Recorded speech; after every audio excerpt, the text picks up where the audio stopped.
मेरा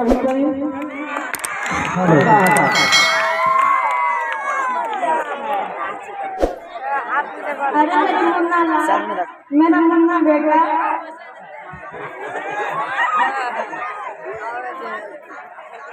बहू मेरे लिए एक कप चाय बना देना था।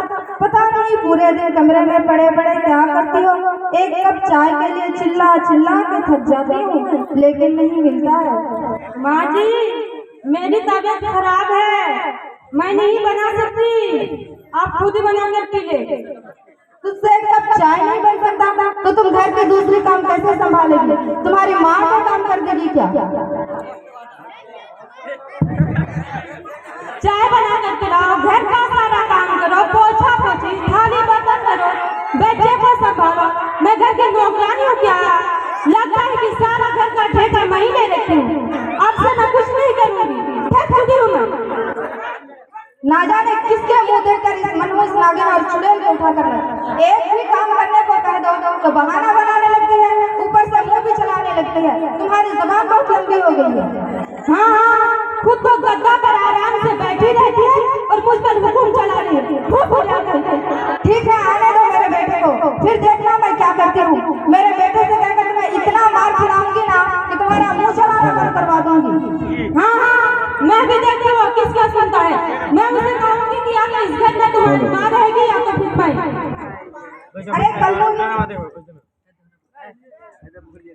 अरे कल्लूही, अगर मैं तुम्हारी तलाक नहीं दिलवा देना तो मेरा नाम भी बदल देना। डाइन कहीं के, एक तो मेरे बेटे के छाती पर नागिन बनकर बैठी हो और मुझे धमकी देती हो। हाँ सासू माँ जी, मैं भी देखती हूँ। अगर आपके बेटे को बना देना तो मैं भी अपने बाप की बेटी नहीं। एक बोतल पिलाबो तो नासा चढ़ाबो, दुई बोतल पिलाबो तो होश उड़ाबो, तीन बोतल पिलाबो तो पागल करबो। एक बार चलाबो तो एक तलाक कराबो, दुई बार चलाबो तो दुई तलाक कराबो, तीन बार चलाबो तो छड़ा कराबो रे छड़ा कराबो।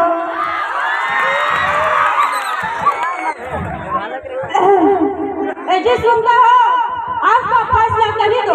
रोज रोज झगड़ा करने से अच्छा है आज फैसला कर ही दो। या खुदा, जब देखो तब यही बात, एक ही बात हमेशा रटती रहती है, इसके अलावा और कुछ काम है नहीं। बेटा यहाँ आना तो। जी माँ, क्या हुआ? अरे बेटा, आज तो तुम फैसला कर ही दो। तुम्हारी बीवी ने तो मेरे नाक में दम कर रखी है, इस नागिन से छुटकारा दिला दो बेटा। अरे माँ, कुछ बताओ तो सही, क्या बात है? आपको क्या परेशानी है? अरे बेटा, इस कल्लूही को एक कप चाय बनाने के लिए बोली तो बोलती है कि खुद बना के पी लो, और बोलती है कि खुद आराम से बिस्तर में बैठी रहती है और मुझ पर हुकूमत चलाती है। मैं ये बर्दाश्त नहीं कर सकती बेटा। अरे उसकी इतनी साहस कैसे हुई कि वह मेरी माँ से झगड़ा करती है? मैं अभी देख रहा हूँ। जी सुनता हो, आपकी माँ कहती है कि मैं तुम्हारी तलाक करा कर छोड़ूंगी, अब नहीं रह सकती मैं तुम्हारी माँ के साथ। अरे भाग्यवान, आप तो पहले इस तरह नहीं थी, फिर क्या हो गया है? आप दोनों इस तरह क्यों लड़ती हो?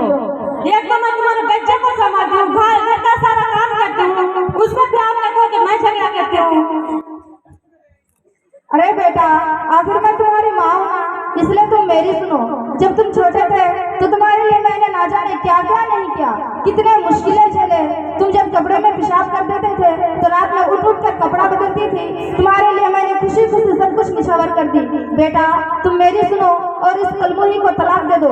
मैं तुम्हारे लिए नई बहू ढूंढ कर लाऊंगी जो इससे भी सुंदर और मालदार होगी।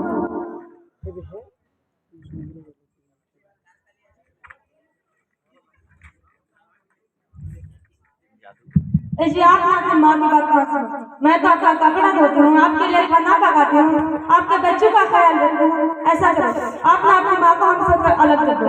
हमसे ना आपकी माँ का एटीट्यूड बर्दाश्त नहीं हो रहा। चुप हो जाओ, एकदम चुप हो जाओ। ना ही मैं अपने माँ को अलग करूँगा और ना ही तुम्हें तलाक दूंगा। मैं ही इस घर को छोड़कर चला जाता हूँ। मुझे ऐसे जंगल उंगल पे रहना ही नहीं है। मैं इस घर पे दोबारा नहीं आऊंगा। बेटा, अरे बेटा सुनो तो, मत जाओ बेटा। तुम अपने बीवी बाल बच्चों के साथ ही रहो, मैं ही अलग हो जाती हूँ, लेकिन मेहरबानी करके इस घर को छोड़कर मत जाओ बेटा। तुम अपने बीवी कम से कम तो मेरे सामने तो रहेगा, इसी से मैं तसल्ली कर लूंगी, लेकिन मेरे आंखों के सामने से दूर मत जा बेटा।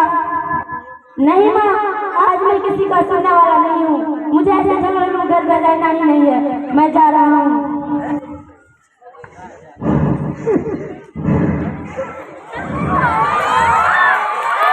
अरे नागिन, देख लेना नतीजा।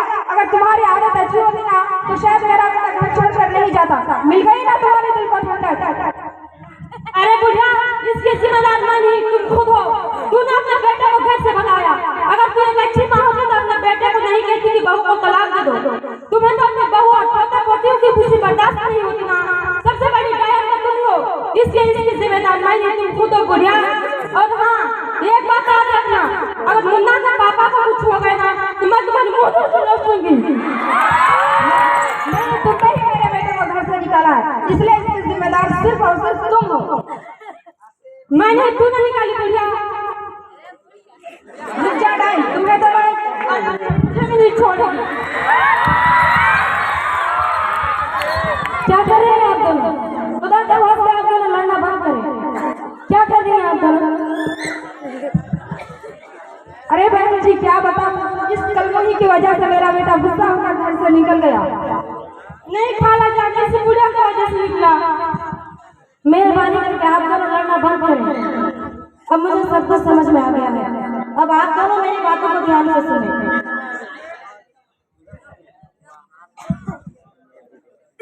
सबसे पहले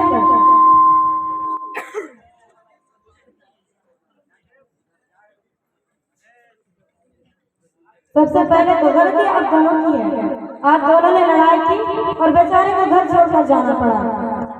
ना ही आप एक अच्छी माँ बन पाई और ना ही एक अच्छी सास, और आप ना ही एक अच्छी बीवी बन पाई और ना ही एक अच्छी बहू। देखिए, इसमें आपके बेटे और आपके पति का कोई गलती नहीं है। वो बहुत ही अच्छा और सीधा साधा रहता है। वो आप दोनों में से किसी को नहीं छोड़ना चाहता। वो आप दोनों से ही बहुत प्यार करता है। मुझे तो लगता है कि काफी एक अच्छा बेटा और एक अच्छा पति होने की फर्ज को बखूबी अंजाम दे रहा है। आप दोनों ही अपने अपने किरदार से कोसा दूर हैं। जी बहन, आप शायद भूल गई कि आप भी कभी किसी की बहू थी और आपने तो हद ही कर दी। कोई बार अपने सास के साथ इस तरह का सलूक कर सकता है? याद नहीं, आपके पेट में भी एक बेटा है। आप भी कभी किसी की बहू बनेंगे। याद रखना, जिस तरह आप अपनी सास को सताएंगे उसी तरह का बदला आपको भी मिलेगा। जैसे करनी वैसी भरनी। खैर, मुझे तो लगता है कि आप दोनों के अहंकार की वजह से कहीं आपका बेटा और आपके पति खुदकुशी न कर, फिर आप दोनों रोते फिर न गली गली। आखिर कब तक एक दूसरे को दोष देते फिरेंगे? नहीं नहीं बहन जी, ऐसा मत कहिए, नहीं तो मैं जीते जी मर जाऊंगी। अब आप ही बताएं कि हमें करना क्या चाहिए। जी खाला जान, मुझे भी चिंता होने लगी है। पता नहीं मेरा पति कहाँ होगा, बिना कहीं गुस्से से निकल गया। मेहरबानी करके कुछ हल बताइए।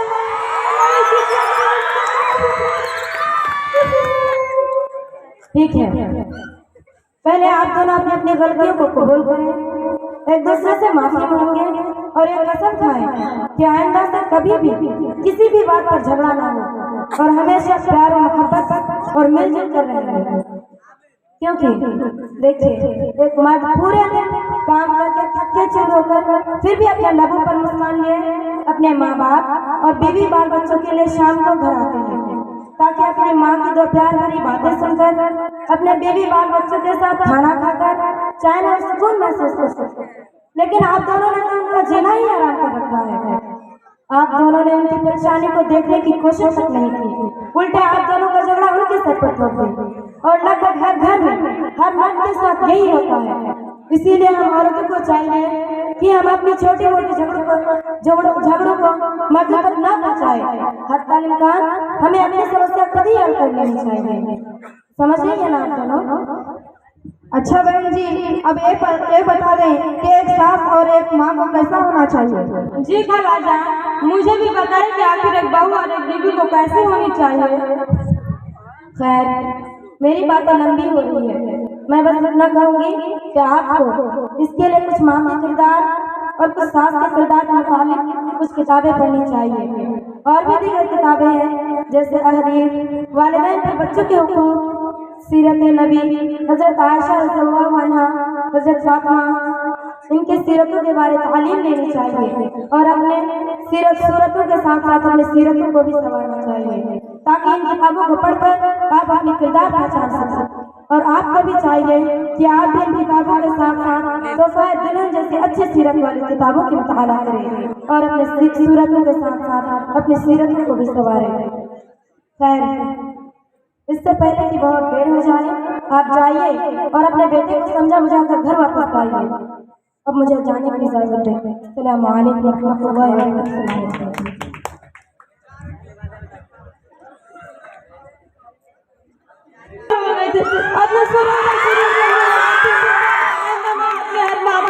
नहीं बेटी, गलती मेरी भी थी। मैंने भी तुम्हारी हर छोटी छोटी बात को अपने बेटे के सामने शिकायत कर दी और तुम्हें तलाक दिलवाने के लिए इतनी हद तक गिर गई कि अपने बेटे पर ही बांध चलाई और जादू टोना की। इसलिए बेटी, मैं भी गुनहगार हूँ, मुझे माफ कर दो बेटी। नहीं माँ जी, आप मुझे इस तरह शर्मिंदा ना करें।